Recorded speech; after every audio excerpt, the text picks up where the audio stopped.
வெற்றி பாதையை காட்டியது. ரெட், மாயன் என்று 2 படங்களை இயக்கினாலும் இவரின் யதார்த்த நடிப்பு காயத்திற்கும் மற்றவர்கள் நியாயத்திற்கும் பக்கம் நின்றது. இவர் சிரித்தாலும் ரசிக்கலாம், இவர் பேசினாலும் சிரிக்கலாம். ஹாலியில் நம் முகங்களில் புன்னகை வண்ணம் பூச ஆடிட்டர் அட்ராசிட்டியாக வந்த அண்ணன் சிங்கம்புலி அவர்களை பேச அழைக்கிறேன்.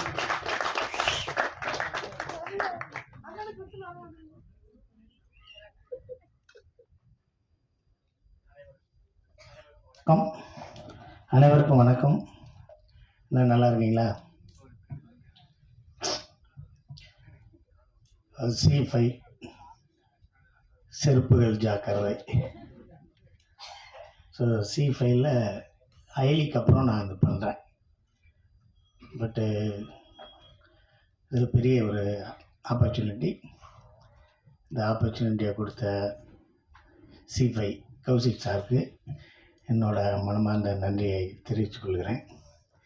அதுக்கடுத்து தயாரிப்பாளர் சிங்காரவேலன் சாருக்கு, SS குரூப் அவருக்கு பெரிய நன்றியை சொல்கிறேன். டைரக்டரு ராஜேஷ் சூசை அவர்களுக்கும், சூசைராஜ் அவர்களுக்கும் என்னோட நன்றி. இந்த கதை வசனம் எழுதி ஒரு சிறப்பான ஒரு தொடக்கத்தை கொடுத்த எலிச்சூர் அரஞ்சன் சாருக்கும் என்னோட நன்றியை தெரிவிச்சுக்கிறேன். அதுக்கப்புறம் என் கூட நடித்தவங்க எல்லாத்தையும் பற்றியும் கொஞ்சம் பேசிடுவோம். ஃபஸ்ட்டு அந்த பயங்கர மழை இப்போ வருமா அப்போ வருமா, கீழ் அடுக்கு சுழற்சி மேலடுக்கு சுழற்சி, 7 நாள் மழை 6 நாள் மழை. பார்த்துருங்க, வெளியே போகாதீங்க, மேம்பாலத்தில் கார் நிப்பாட்டிக்கிங்க, காரை கீழே நிப்பாட்டாதீங்க, வெளியூர் போனவங்களாம் அங்கேயே இருங்க. அது அரிசி பருப்பெல்லாம் வாங்கி வச்சுங்க, பால் பாக்கெட் 7 வாங்கி வச்சுட்டு 14 வாங்கி வைக்கிறாங்கலாம் ஒரு இடத்துல ஒரு 4 மாதத்துக்குள்ளே பேசியிருந்தாங்கல்ல. அப்போ படம் பண்ணலாம்னு ஒரு ஃபோன், ராஜா மகாராஜான்னு அவர் எனக்கு ஃபோன் பண்ணி, ஆனால் இந்த மாதிரி C5ல் ஒன்று பண்ணலாம், மழை பெய்யுது பரவாயில்லண்ணே, இல்லை பால் பாக்கெட் 6 வாங்கினேன் 7 அண்ணே வாங்கினே போகலாம் அப்படின்னு சொல்லி அதுக்கப்புறம் இருந்து அன்றைக்கி எழுச்சூர் ஆரம்பிந்தோன்னா நம்ம ராஜேஷ் சாரும் வீட்டுக்கு வந்து பண்ணலாம் அப்படின்னாக்க, சரி பண்ணலாம் அப்படின்னா, சரி பண்ணலாம், எப்படி பண்ணலாம், அந்த ரைட்டர்கிட்ட பேசிட்டு இருந்தேனே வந்துடுறேன்ட்டு ஒரு 10 நிமிஷம் இருந்துட்டு ராஜேஷ் போயிட்டார். இப்போ இன்னும் பயங்கர ஃபாஸ்ட்டான கதையாக இருக்கே அப்படின்னு நினச்சேன். அப்புறம் தான் நான் 4 போலீஸ் நல்லா இருந்த ஊரும் பண்ணேன். ஒரு டைரக்டர் கிருஷ்ணாங்க அவர்கிட்ட இருந்திருக்காரு, நாகா சார்கிட்ட இருந்திருக்காரு அப்படின்னு அவரை பற்றியெல்லாம் இருந்து அதுக்கப்புறம் நாங்கள் ஒரு 1.5 hour அரவிந்த் சார் நானும் அவரும் பேசணும். அவர் கூட ஏன் பேசணும், பேசவே வேண்டாம், அவர் பேப்பரில் எழுதி கொடுத்து கீழே போட்டாலே அது தங்க எடுத்தாலே சூப்பராக ஷூட் பண்ணி கொடுத்துருவாப்புல, கோடு போட்ட மாதிரி இருக்கும். நான் எல்இ சார்ட்டை ஒர்க் பண்ணும்போதே அவரை பற்றி எனக்கு அவ்வளோ நல்லா தெரியும். என்னோடய மனமுத்தி பாரு, தேசிங் ராஜா அந்த படங்கள்லாம் அவங்களோட எவ்வளோ கான்ட்ரிபியூஷன்ஸ் எல்லாம் இருந்துச்சுன்னு எனக்கு நல்லா தெரியும்.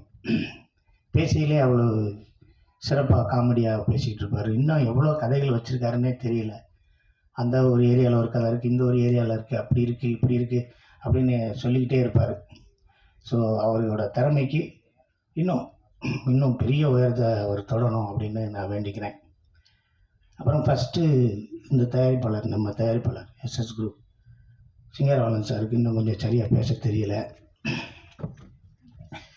என்ன பேச தெரியலன்னா டக்குன்னு போனோம், ஒரு 3 மாதத்தில் எடுத்துட்டோம்.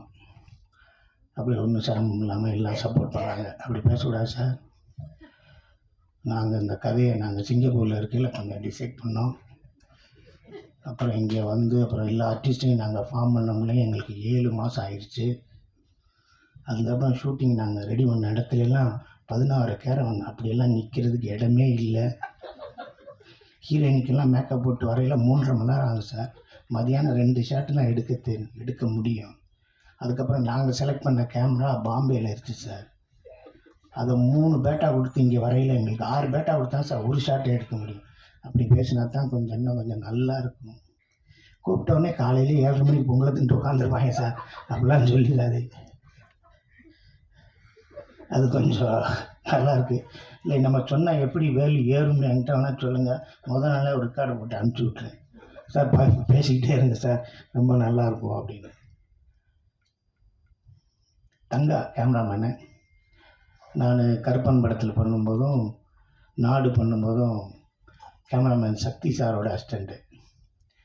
அப்போ ஏதாவது வேலை பார்த்துட்டு இருப்பா, என்ன தங்கா ரெடியாக இருந்தேன், இருங்கண்ணே உங்களை அழகாக்கிறதுக்கு தானே நாங்கள் எல்லா வேலையும் பார்க்குறோம், நீ அந்த விஷயத்தில் தோற்று போவ, சத்தியமாக என்னெல்லாம் அழகாக்கவே முடியாது அப்படின்னா. இந்த படத்தில் நம்ம ராஜேஷ் சூசை சொல்லும்போது அண்ணே தங்கா தான் கேமராமேன் அப்படிங்கும்போது எனக்கு அவ்வளோ சந்தோஷம். தங்கா நீ எப்படியா கேமராமேன் ஆயிடணும் நான் பல செட்டில் சொல்லும்போது இங்கே தங்கா வந்து கேமராமேன் ஆகிட்டான் அப்படிங்கும்போது எனக்கு அவ்வளோ சந்தோஷம். ஏன்னா சினிமாவில் வந்து பார்த்திங்கன்னா கெட்டது எல்லாமே பக்கத்தில் இருக்கும், நல்லது தூரமாக இருக்கும். அவனுக்கு நல்லதும் சரி கெட்டதும் சரி எல்லாம் பக்கத்தில் இருந்தாங்க. ஒன்றும் தொட மாட்டான். சிகரெட்டை கூட பார்த்ததில்லை, சரக்கை பார்த்ததில்லை, எதையுமே பார்த்ததில்லை. தூங்கவும் மாட்டாப்புல. இன்னும் கொஞ்சம் நல்லா சாப்பிடுவேன், ஒரு 6 புரோட்டா, அது மாதிரி. அவ்வளோதான். அந்த அளவுக்கு ஒரு நல்ல கேமராமேனு. அவர் இன்னும் உயரங்கள் இருக்குது, நீ வந்துக்கிட்டே இருக்கணும் அப்படிங்கிறதான் என்னோட ஆசை. அடுத்து ஹீரோ அப்பா பையன் ராஜேஷ் சொல்லிகிட்டே இருந்தாப்புல. என்ன அப்பா பையன் யாரையா அப்படின்னு விவேக்கை கொண்டு வந்து காமிச்சாங்க. சத்தியமாக சொல்லியா இப்படியெல்லாம் எனக்கு கலராக புள்ள பறக்குங்க, என்ன கலராக இருக்கேன். இப்போ அங்கே பக்கத்தில் ஒரு கம்பி இருக்கும், அந்த கம்பிக்கு பக்கத்தில் நான் ஒரு சின்ன வயசில் இல்லை, காலேஜ் படிக்கும்போது ஒரு பிள்ளையை லவ் பண்ணேன். கவிதாட்ட கேட்டுக்கு இன்னும் நிறையா இருக்கவங்க. ஒரு பிள்ளையை லவ் பண்ணேன், அந்த பிள்ளை செவத்த பிள்ளை, அந்த கம்பியை பிடிச்சி அப்படி நின்றுச்சு. நானும் பின்னாடி போய் அந்த பிள்ளை கம்பியை பிடிச்சி அதை பின்னாடி அப்படி நின்றுக்கிட்டே இருந்தேன். சாங்கு ஓவர்லாப்பு, வளையோ சீக்கலகலகலன்னு கவிதைகள் படிக்கிறது குழு தென்றல் காற்று அப்படியே போயிட்டே இருக்கும். அந்த பிள்ளை கையை பார்த்து என் கையை பார்த்துச்சு. ஒன்று எதுக்கு அந்த பிள்ளை கையை பார்த்து என் கையை பார்க்குன்னு நினச்சேன்.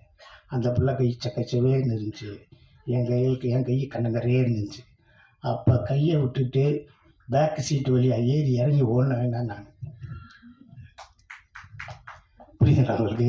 இவ்வளோ ஒரு கலரான பிள்ளைய போய் நம்ம போய் லவ் பண்ணுறோன்னு வரட்ட முடியுமா, இல்லை போய் அந்த பிள்ளைய போய் கட்டுப்படுத்த முடியுமா அப்படின்னு. அது மாதிரி எனக்கு விவேக் வந்து செவத்த பிள்ளை. சரி, அதுக்கப்புறம் என்னென்னா இந்த சீரியல்ஸு இதில் எல்லாம் நடித்தவங்க எப்படி பண்ணுவாங்க, இதில் எப்படி இருக்கும், கரெக்டாக இருக்குமா அப்படி இப்படிங்கிறதெல்லாம் எனக்கு மனசுக்குள்ளே ஓடும். சூப்பராக பண்ணல, நல்லா பண்ணீங்க. ஆமாம், நல்லா பண்ணிட்டீங்க.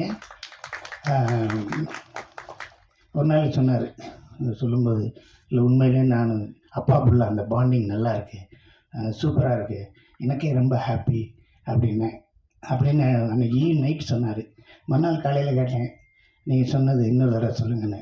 நான் எப்போ சொன்னேன்னாப்புல, ஏன்னா முதல் நாள் நைட்டு அவர் இருந்த பொசிஷன் நாங்கள் இருந்த பொசிஷன் வேறு. அதனால் இப்போயும் எங்கேயா வெளியே பார்க்கல நம்ம காம்பவுண்ட் நல்லா இருக்குன்னு சொல்லிடுங்க. எப்போ சொன்னேன் இதை போய் சொல்லிட்டேனா அப்படிலாம் நீங்கள் எதுவும் சொல்லிடாதீங்க. சீரியலில் நடிப்போம், எல்லாம் பண்ணுவோம். அப்போ வந்து ஒரு ஃபோட்டோ எடுங்க, என் செல்லு சரியில்லை அப்படிம்போம் கூட நடிக்கிற லேடிஸ்கிட்ட. அப்போ என்ன அவங்க நம்பர் வாங்குறதுக்கு அவ்வளோ ஒரு கேவலமான எண்ணம். உங்கள் ஃபோட்டோவில் எடுங்க, உங்கள் கேமரா நல்லா செல்லு, அதில் எடுத்து எனக்கு அனுப்புங்க, இல்லை நம்பர் வந்துடும்ல, அப்படி வந்து உங்கள் ஃபோட்டோவில் எடுத்து அனுப்புங்க அப்படின்னு சொல்லி ஐராட்ட சொன்னேன்.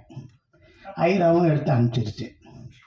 அதுக்கப்புறம் எனக்கு நீங்கள் நம்பவே மாட்டீங்க, இன்றைக்கி காலையில் கூட ஜிபேயில் சொல்லிச்சு ஆஃபீஸில், ஏன் நான் ஃபோன் பண்ணால் எடுக்க மாட்டேறீங்க, ரொம்ப தேங்க்ஸ்ப்பா. ஆமாம், பொழுதுனைக்கு ஏன் பண்ணுறீங்க அப்படின்னு கேட்டு இப்போ ஏன் நீங்கள் ஃபோன் பண்ண மாட்டேங்கன்னு கேட்கும்போது எனக்கு ரொம்ப சந்தோஷமாக இருக்குது. இந்த படத்தில் இந்த சீரீஸில் நிறைய பேர், எல்லா பேருமே நல்ல கேரக்டர்ஸு, எல்லாமே நல்லா பண்ணியிருந்தாங்க. எல்லாருமே ஒரு வேறுபாடே இல்லை, இதை பண்ணணும் அதை பண்ணணும் இப்படி பண்ணணும் அப்படி பண்ணணும் அப்படியெல்லாம் இல்லை. இது மஞ்சுவாக இருக்கட்டும், ரோஸ்லினியாக இருக்கட்டும், பரிமளாவாக இருக்கட்டும், அவங்க தேவியாவாக இருக்கட்டும், எல்லா பேருமே, அப்புறம் தங்களானில் மெயின் உள்ள நான் நடித்தார் தம்பியாக இருக்கட்டும், எல்லாருமே ரொம்ப நல்லா பண்ணியிருந்தாங்க. அங்கே ரூமில் நீங்கள் பார்த்தீங்கன்னா ஒரு செட்டு இருக்கும், அந்த செட்டுக்கு ஓரமாக ஒரு ரூம் இருக்கும், அந்த ரூமில் ஒரு ஏசி ரூம், அதை நீங்கள் போய் தங்கிக்கங்கன்னாங்க. நான் அங்கே போய் இருந்தேன். முதல் 5-6 நாள் தான் அங்கே இருந்தேன். அதுக்கப்புறம் எப்போ போய் சிங்கப்பள்ளி கூப்பிட்டு வாங்கன்னு டைரக்டர் கூப்பிடும் போதெல்லாம் டைரக்டர் அசிஸ்டண்ட் வந்துட்டு, சார் அந்த ரூமில் சிங்கப்பள்ளி இல்லை சார்மா. அப்படியா, இந்த லேடிஸ்க்கெல்லாம் ஒரு ரூம் போட்டிருக்கு, அங்கே இருக்காருன்னு போய் பாருங்க. உடனே போய் உண்மையிலே அங்கே தான் சார் உட்காந்துருக்காரு அப்படின்ற. ஏன் சார் அங்கே போயாச்சு? இல்லை சார் இந்த ஏசி நல்லா இருக்குது அப்படின்னு. நான் போய் உட்காந்து அவங்களோட பேசிக்கிட்டே இருப்பேன். அப்புறம் அவங்களுக்கும் அது டெத்து வீடுன்னு தெரியாது, அவங்களுக்கு அப்படி ஒரு சீக்கிரம் எடுதுன்னு தெரியாது. எங்கேயாவது ஃபோன் பண்ணி என்னைக்காவது புரோட்டாவாக வாங்கி சாப்பிட்டுக்கிட்டே இருப்பார். ஒரு 10 மணி ஆனாலும் நல்லா சாப்பிட்டுக்கிட்டு நல்லா சந்தோஷமாக இருந்தாங்க. ஜீஃபை அவங்கள ரொம்ப நல்லா பார்த்துக்கிடுச்சு. ஒன்று கௌசி சார்கிட்ட ஃபஸ்ட்டு இந்த டைட்டில் நான் கேட்கும்போது செருப்புகள் ஜாக்கிரதை அப்படின்னாங்க. அப்புறம் உள்ளே பார்த்தோம்னா ஒரு டெட் பாடி எப்பயுமே இருந்துகிட்டு இருக்கு. அண்ணெல்லாம் டெட் பாடியாக நடிச்சார் பாருங்க, அவரெல்லாம் பாவம். அவர் அப்படியே டெட் பாடி உட்காந்துருக்காரு. அசிஸ்டண்ட் டைரக்டர்கிட்ட சொல்கிறாரு, தம்பி யூரின் போய்ட்டு வந்து உட்காந்துக்கிட்டான்னு. அவன் போய் என்ன சொல்லணும்? சார் அந்த ஆர்டிஸ்ட் யூரின் போகணுன்னு தானே சொல்லணும். சார் டெட் பாடி யூரின் போகுதுன்னு கேட்குது, போக சொல்லலாமான்னு. நான் பக்கத்தில் இருந்தேன். பயவுள்ள அவர் பேரை கேட்டு அவர் ஆர்டிஸ்ட் போகிறாங்க, டெட் பாடி யூரின் போகணும் இப்படியெல்லாம் பேசுவேன். அவரும் அண்ணே டெட் பாடி நீங்கள் போங்கன்னு. இவர் நாடியை கழட்டாமல் கண்ணாடியை கழட்டாமல் 11 மணிங்க இந்த பக்கம் பட்டைக்கிட்டெல்லாம் பூசிட்டு வேட்டியை தூக்கிட்டு அந்த பக்கம் போகிறார். அங்கிட்டு ஒருத்தர் 2 பேர் எந்திரிச்சு ஓடுறாங்க. யாரோ ஒருத்தர் நாடி கட்டி போட்டு வர்றாங்க. நாங்கள் அண்ணே அங்கெல்லாம் போகாதீங்கண்ணே, யாராவது கூப்பிட்டு போங்கண்ணே அப்படின்னு. ஆனால் நடிக்கிறது ரொம்ப கஷ்டம். அதே மாதிரி டாக்டர் சொன்ன மாதிரி, அதாவது ரொம்ப உட்காந்தே இருக்கணும். டைலாக்லாம் கேட்டார். ஒரு டைலாக் தரையிலையா, ஒரு டைலாக்ல பிளாஸ்கெட்லையாவது போட்டுக்கோங்க அப்படின்னு நான் தரல. ரொம்ப நல்லா இருந்துச்சு. அதாவது செருப்பு, டெட் பாடி அப்படிங்கிறது ரெண்டுமே இறந்தோடனே 2 மணி நேரத்துக்கு மேலே வச்சுக்கிற மாட்டோம், மறுநாள் கூட வச்சுக்கிற மாட்டோம். 5000 ரூபா 50,000 செருப்பு வாங்கினா கூட வாசலில் கழட்டி வச்சிடும். 10 ரூபா குங்குமம் தலை வரைக்கும் இருக்கும், 1000 ரூபா செருப்பு வாசல் வரைக்கும் தான் இருக்கும். நம்மளை கட்டி காத்தவன், நம்மளை சுற்றி சேர்த்து வச்சவன், நம்மளுக்கு உயிராக தூக்கி சமந்தவனாக இருந்தாலும் 8 மணி நேரத்துக்கு மேலே நம்ம வச்சுக்கிற மாட்டோம். அந்த மாதிரி செருப்பையும் இந்த டெட் பாடியும் வச்சு ஒரு விஷயம் பண்ணியிருக்கார். எனக்கு தெரிஞ்ச ஒரு கதை இருக்குது. ஒருத்தன் போயிட்டே இருந்தான், பையனை கூப்பிட்டு போயிட்டே இருந்தான். ஃப்ரெண்டுக்கு ஃபோன் பண்ணான், டேய் தம்பி, எங்கடா இருக்க? என்னடா? இல்லை என் பையனை கூப்பிட்டு வந்தேன், இந்த தாலுகா ஆஃபீஸ் போனோம்னே, ஏதோ திடீர்னு தூங்கிட்டான். உன் வீட்டில் கொஞ்சம் நேரம் தூங்க வச்சுட்டு நான் அப்புறம் வந்து சாயந்தரம் அவனை தூக்கி போய் கூப்பிட்டு போயிட்டாருங்க. கொண்டு போடா, நம்ம பிள்ளைடா, என் ஒய்ஃப் இருக்குது, நீ போய் பார்த்துக்கிறேன், கொண்டு போய் குழந்தைய விட்டு போடாண்ணா. சரிண்ணா. ஒரு 10 நாள் கழிச்சு, டேய் ரேஷன் கடையில் ஒரு அரிசி வாங்கினேன், அதை உன் வீட்டில் கொண்டு வந்து வச்சுட்டு போயிடுறேன், நாளை காலையில் வந்து எடுத்துக்கிறேன், வச்சுட்டு போடாண்ணா வச்சுனான். அப்புறம் போயிட்டே இருந்தேன், என் செருப்பு வந்து போச்சு, உன் வீட்டில் போட்டு போகிறேன், நாளைக்கு வந்து எடுத்துக்கிறேன். என்ன வழக்கம் பாரு, உன் செருப்பை கொண்டு வந்து போகிறதுக்கு என் வீடு தான் கிடச்சா பா அப்படின்னா அனுமதிக்கலை. அதுக்கு அடுத்து, டேய் எங்கள் அப்பா செத்து போனார், ஓட்டு வழியாக தான் சுடுகாட்டுக்கு போகிறேன், இன்றைக்கி மழை வந்துருச்சு, அங்கே புதைக்க மாட்டேன்னு வேறு ஏதோ சொல்லிக்கிட்டாங்க, நான் உன் வீட்டு வாசலில் வச்சுட்டு நாளை காலையில் வந்து தூக்கிட்டு போகிறேன்னு. உன்னை கொன்னே போகிறேன், பணத்தை கொண்டு வந்து எங்கடா வைக்கிறேன். ஸோ இந்த செருப்புக்கும் பணத்துக்கும் நம்ம சமூகத்தில் கொடுக்குற மரியாதை என்ன இருக்குது. ஆனால் அதை அந்த செருப்பையும் அந்த டெட் பாடியும் வச்சு அவ்வளோ அழகாக எழுச்சூர் ஆனந்த் சார் எழுதியிருக்காரு.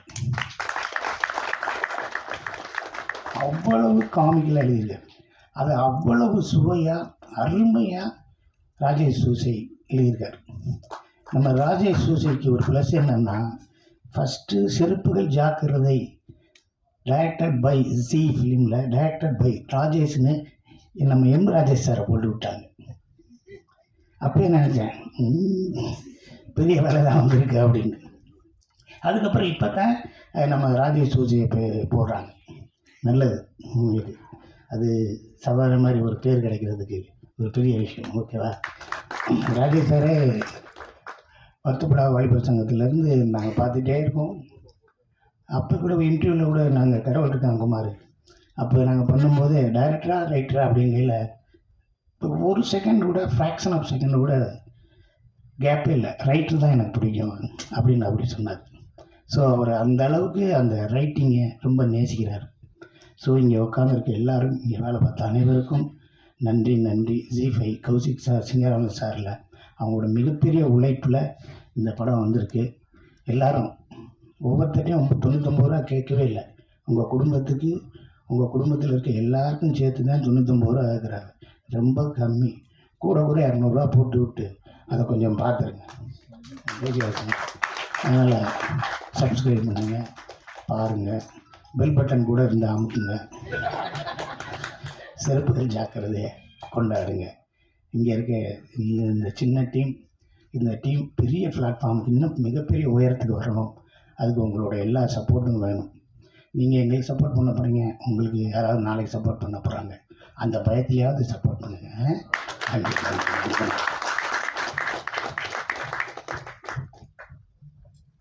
கன்ஃபார்மாக ஜி5யோட அடுத்த சீரீஸில் நீங்கள் இருப்பீங்கன்னு நினைக்கிறேன் சார். கௌஷிக் கவனிச்சிட்டார் நீங்கள் சொன்னதெல்லாம். அடுத்ததாக ஒரு சின்ன மரியாதை அளிப்பு விழா. சிங்கம்புலி இயக்குனர் அவர்களுக்கு தொடரின் இயக்குனர் ராஜேஷ் சூசைராஜ் அவர்கள் இப்போது மரியாதை செய்வார்கள்.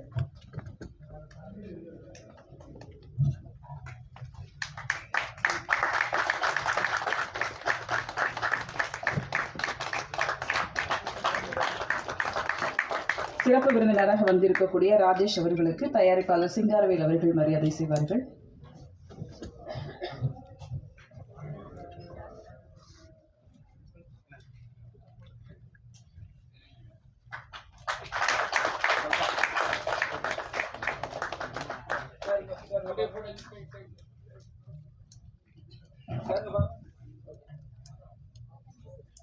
நன்றி. குழந்தைகள் முதல் முதியோர் வரை அனைவரின் உதட்டிலும் உச்சரிக்கப்படும் உலக பொதுமொழி சிரிப்பு. சிரிப்பு இதயத்தை துள்ள வைக்கும், இறப்பை தள்ளி வைக்கும். இந்த ஃபார்முலாவை கையில் எடுத்தவர் சிவா. மனசுல சக்தி, பாஸ் என்ற பாஸ்கரன், ஒரு கல் ஒரு கண்ணாடி என்று தொடர்ந்து ஹாட்ரிக் வெற்றியை கொடுத்தவர் ராஜேஷ். வருத்தப்படாத வாலிபர் சங்கத்தின் தலைவர் இவர் என்ற அளவுக்கு இவரின் வசனங்கள் பேசப்பட்டது. டாஸ்மாகிலும் பாஸ்மாக் வாங்கியது இவரது வசனங்கள். செருப்புகள் ஜாக்கிரதை டீமை வாழ்த்த வந்திருக்கும் இயக்குனர் எம். ராஜேஷ் அவர்களை பேச அழைக்கிறோம்.